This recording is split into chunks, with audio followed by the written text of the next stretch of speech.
OTEP à tous, bienvenue sur la chaîne des panafricanistes par essence, par conviction et par excellence. Celle des citoyens kémites par nécessité et obligation de combat. Nous sommes une chaîne qui n'est guidée que par nos ancêtres et rien que par les ancêtres qui appartiennent à l'égrégore du monde noir. Par conséquent, nous ne croyons en aucun Dieu venu de l'étranger. Toutefois, cette vidéo n'est aucunement destinée à inciter à la haine ou à la violence, car nous menons un combat qui est d'abord et avant tout spirituel, intellectuel et démocratique. Ensuite, il est politique, géopolitique et géostratégique, contre l'impérialisme, le colonialisme, le néocolonialisme et l'endocolonat, qui sont tous qualifiés de crimes contre l'humanité. Nous menons ce combat sur la base du principe fondamental que nous avons hérité de nos ancêtres kémites, qui est celui de la Mahat, c'est-à-dire solidarité, vérité et justice. Vous êtes donc en droit de connaître la vérité et nous avons l'obligation de vous dire la vérité, rien que la vérité, afin que justice soit rendue au continent africain. Et ça, c'est notre modeste contribution dans cette noble lutte en faveur de la souveraineté, la dignité, la solidarité et l'unité africaine. C'est exactement ça que nous appelons le panafricanisme. Bien-aimés frères et sœurs, nous allons revenir encore dire un mot sur la crise entre le Mali et l'Algérie. Quelles sont les causes profondes de cette crise? Il y en a plusieurs. La première cause qui est à l'origine de cette situation, c'est que l'Algérie ne supporte pas avoir une puissance militaire autour d'elle. C'est aussi l'une des causes qui est à l'origine du conflit entre l'Algérie et le Maroc. Le Maroc étant soutenu par les puissances occidentales, l'Algérie est soutenue par la Russie, alors on voit bien qu'il y a le combat entre les pays de l'OTAN contre la Russie encore. C'est le même combat qui se poursuit. Maintenant, vous allez me dire que la Russie soutient le Maroc, plutôt l'Algérie, la Russie est aussi avec le Mali. Mais là, le problème, c'est qu'il y a un problème du racisme qui intervient. C'est que pour les puissances occidentales, et notamment pour l'Algérie, même pour les puissances arabes, ils ont toujours considéré les Noirs comme étant des sous-hommes. Et que, bon, écoutez, tout ce que les Noirs peuvent faire, il faut les prendre pour des moins que rien, il faut les traiter comme des esclaves. Surtout que ce sont des gens qui nous avaient déjà pris en esclavage. Donc, ils pensent que cette position doit rester la même, ils doivent toujours être supérieurs, nous dominer, nous détruire et faire ce qu'ils veulent de nous. Ça, c'est l'un des points essentiels aussi. Mais c'est surtout parce qu'ils ne veulent pas voir un pays, des Noirs qui ont une puissance capable de rivaliser avec eux. Parce qu'aujourd'hui, l'Algérie ne peut pas détruire le Maroc, et plutôt le Mali. Non, le Mali peut faire face à l'Algérie et peut-être même battre l'Algérie en cas de conflit. Ah oui, il ne faut pas rigoler avec ça. Et ça, les Algériens n'en veulent pas. Vous avez vu que tous les pays arabes, y compris l'Algérie, aucun n'a soutenu la Libye. Parce que justement, la Libye était une puissance militaire, à côté du Maroc, à côté de l'Algérie. Donc, ni le Maroc, ni l'Algérie, personne ne voulait voir cette puissance s'élever. Donc, quand on est en train de voir le Maroc, le Mali qui est en train de monter en puissance, et maintenant il est en train de s'organiser pour créer avec ses voisins burkinabés et nigériens les États du Sahel, s'ils ont leur propre monnaie, une zone de libre-échange, mais ils seront une puissance à la fois militaire et économique dans la sous-région. Et l'Algérie ne supporte pas ça. Une puissance africaine, une puissance noire, en plus. Ce sont des Noirs. Ça, c'est intolérable. Vous allez me parler des Touaregs, des Arabes qui sont au nord du Mali. C'est peut-être 2% de la population. C'est rien du tout. Ils n'atteignent pas 5%. Non. Bref, il y a cette volonté de dominer la région, la sous-région, surtout qu'on a affaire à des Noirs. Il faut qu'on puisse les dominer. Parce qu'on ne peut pas comprendre que l'Algérie qui a soutenu le Mali et les pays africains, donc tous les conflits des pays africains, les conflits d'indépendance et de souveraineté, l'Algérie a toujours été du côté des Africains. Il faut le reconnaître. Et cette fois-ci, on est surpris. C'est ce qui nous fait dire que, certainement, qu'il y a les Occidentaux qui sont derrière pour déstabiliser la sous-région, pour créer un conflit, parce que la guerre continue contre la Russie, là, c'est la même guerre. Si vous déstabilisez les deux pays, la Russie ne saura pas comment il faut faire. Ça va être difficile pour les Russes de soutenir un de ces pays. Et celui qui va s'affaiblir, l'autre qui sera plus fort, on va le détruire par les Occidentaux eux-mêmes.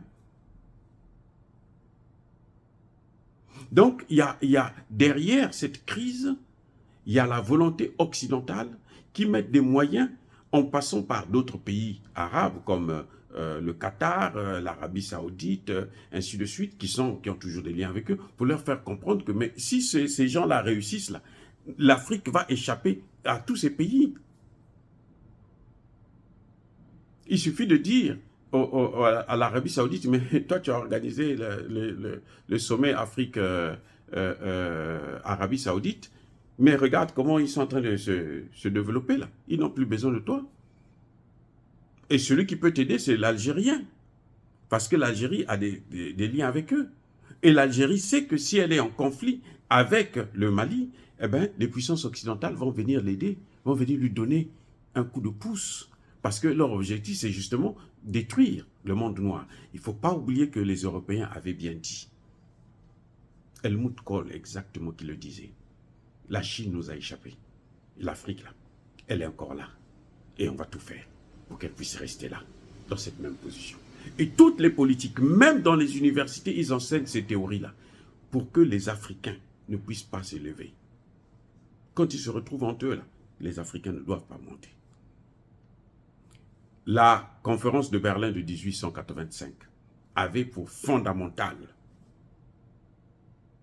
raison, c'est qu'on les colonise, mais il faut tout faire pour qu'ils ne puissent pas avoir des armées, pour qu'ils ne puissent pas se relever. C'est pour ça que vous avez vu que toutes les armées des pays de la sous-région, les pays africains, de l'Afrique noire notamment, sont des armées qui n'ont rien. Quand Mandela sortait de prison, ils ont pris l'arme nucléaire, ils ont remis ça. Ils ont détruit ça.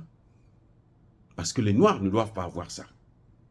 Or, plus les pays africains vont avoir la puissance, ils vont se doter de cette arme-là aussi. Ils vont finir par se doter. Ce sont eux qui ont la matière première. Pourquoi vous allez les interdire d'utiliser la matière qui est la leur? C'est pas possible. Et puis surtout qu'ils sont alliés à la Russie, la Russie va leur donner la technologie, il suffit d'acheter. La Russie, elle n'a pas de problème avec ça. Parce que la Russie sait qu'elle ne va pas nous agresser. Mais nous, pour notre protection, nous avons besoin de ça. Voilà les grands problèmes. Il y a un autre enjeu qui est terrible, qui est essentiel. C'est que, eh ben, il y a le pétrole malien. Eh oui. Le bloc là de Toadéni, c'est cette zone-là qui est entre le Mali et l'Algérie. L'Algérie exploite déjà sa partie. L'Algérie veut aussi exploiter la partie du Mali. Et le Mali veut exploiter ça lui-même. C'est là il y a le problème. Mais maintenant, qu'est-ce qu'il faut faire? Il faut laisser les choses en l'état? Non. Il faut réconcilier les deux pays. C'est pour l'intérêt du Mali et de l'Algérie que les deux pays puissent s'entendre. Parce que s'il y a un conflit, si ça perdure, ça va renforcer le Maroc. Et le Maroc va détruire l'Algérie avant de s'attaquer au Mali avec les Occidentaux. Donc, les deux pays ont l'obligation de s'entendre. Mais il est hors de question de partager le pétrole malien avec l'Algérie. Non, c'est le pétrole malien, c'est le Mali qui doit exploiter son pétrole. Il faut seulement se faire respecter. Peut-être même que si le Mali veut faire passer son pétrole vers l'Occident, bon, il fait ça passer par l'Algérie. Ça, c'est aussi une option. Et puis l'Algérie aura les droits de passage. Mais il est hors de question que l'Algérie puisse accaparer de ce qui ne lui appartient pas. C'est Dieu qui donne. Quand Dieu donne, c'est pour vous et vous devrez garder ça pour vous. L'Algérie n'a pas le droit de prendre ce qui ne lui appartient pas. Il faut que l'Algérie sache que le conflit avec le Mali affaiblira les deux pays. C'est vrai que les Occidentaux, pour eux, ça va les arranger que le Mali soit en guerre permanente, parce que ça va bloquer l'évolution de l'Alliance des États du Sahel, mais l'Algérie prendra un coup essentiel. Et puis aussi, les Occidentaux se disent que s'il y a un conflit entre les deux, ça va embêter la Russie, qui ne pourra pas faire le choix, parce que quand vous avez le sel et l'huile dans une main et dans l'autre, eh bien, si vous avez un problème à régler, il faut utiliser les mains, vous êtes dans l'embarras de choix. Est-ce qu'il faut jeter le sel? Est-ce qu'il faut jeter l'huile? Les deux vous servent pour vous faire votre sauce, votre cuisine, c'est compliqué. Et c'est dans cette situation que les Occidentaux veulent amener l'Algérie et le Mali, pour faire d'une pierre, en fait, deux coups. On va affaiblir l'Algérie, on va affaiblir le Mali, on peut détruire l'Algérie, on peut détruire le Mali. Voilà ce qui est en train de se passer. Donc les deux pays doivent s'entendre pour vivre ensemble dans le respect, parce que personne ne peut changer les frontières. L'Algérie doit comprendre que le pétrole du Mali, c'est pour le Mali. Le Mali n'a jamais revendiqué les matières premières qui sont en Algérie. Et donc l'Algérie doit faire autant.